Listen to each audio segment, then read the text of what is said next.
एक अदालत ज़मानत देती तो दूसरी को नया मुकदमा सामने ले आती। कभी कहा गया कि एक केस में बरी हो गए तो दूसरे में वारंट निकल आए। ये कानून है या बदला? आम आदमी का सवाल यही था।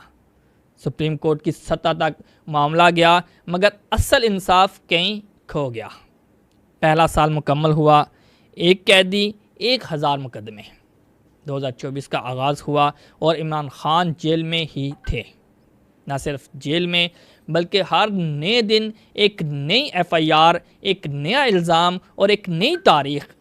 तौहीन अदालत, साइफर केस, अल कादर ट्रस्ट, तोशा खाना, बगावत, रियासती राज, फहरिस्त तवील होती जा रही थी।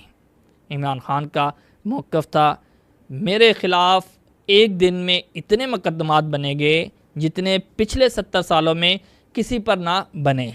मुझे सियासत से निकालने के लिए सब कुछ किया जा रहा है।